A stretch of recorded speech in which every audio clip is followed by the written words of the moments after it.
How does the buying and selling of items work? When we want to get gold for our valuable loot, we need to drag the item we want to sell from our bag into the upper field. By default, the maximum quantity of the item dragged from the bag is set for sale. Of course, the player can specify exactly how much they want to sell, but it cannot exceed the amount available. After that, just click the sell button, and the sale will take place. Now I will open the performance panel with the O key. Perhaps it will be easier to explain this way. On the performance interface, you can clearly see the enemies that, if hunted down, will earn you points. You can also exchange the body parts of the enemies listed here for additional performance points. Each body part increases the performance points for the corresponding enemy on the list by 1 point. Why was this feature added to the game? To allow players to complete challenges more quickly. At first, it's easy to complete 25 challenges. However, after completing the 25 hunts, the next task will require 250 successful hunts. The final level requires you to reach 5,000 hunts of a specific enemy. This gives a reward of 50,000 gold and 25 performance points.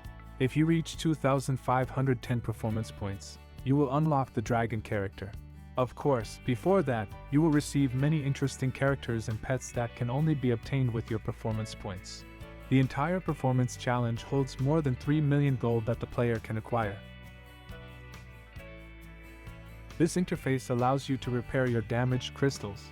During combat, the crystals get damaged, making you weaker. To repair them, you simply need to click on Repair All Elements here. Of course, you will have to pay with gold for the repair. If you have enough gold, just accept it, and all your crystals will regenerate to 100%. By clicking the Purchase button at the bottom, you can select the Purchase section. Here, the basic crystals in red, green, and yellow are sorted by color. These crystals can be used from a certain level, and when you reach level 5, you can upgrade your fully improved crystals to level 5 on the crafting panel. By clicking the Accessories button, you can buy other useful materials and elixirs. If you want to purchase something, just click on the item. At the bottom, you can specify how much you want to buy and see exactly how much it will cost. What can you do at the auction house?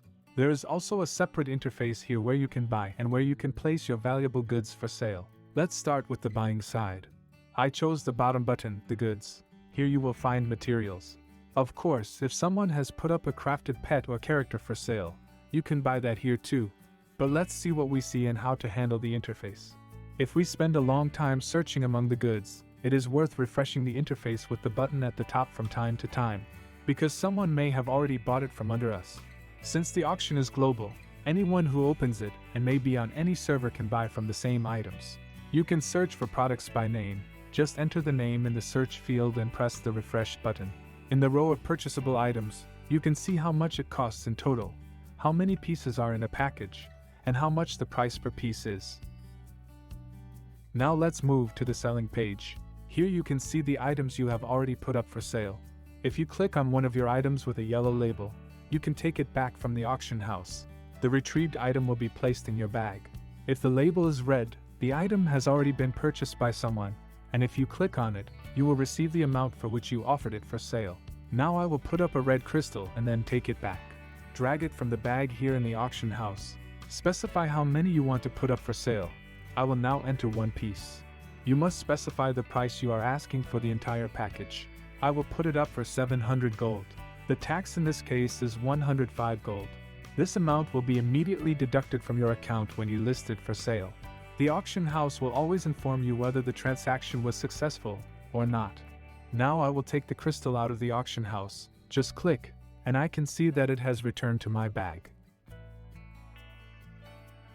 What is the guild panel for? Of course, a player who is not yet a member of any guild and has 100 gold can create a guild.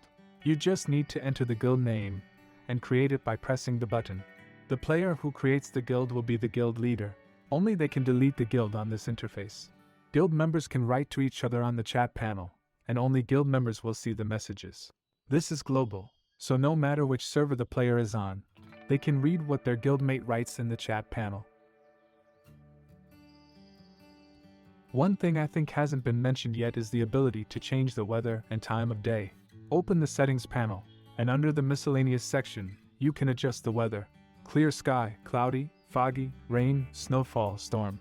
Additionally, you can set the time of day, such as a beautiful sunrise, and fine-tune it with the minute settings. Everyone can adjust it according to their mood or style.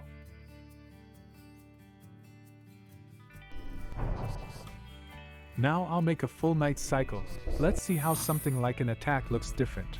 In the dark, the play of lights is truly magnificent. Some places in the game become particularly frightening when the player is wandering in the dark. I hope you enjoyed the video and we'll meet again on the plateau soon.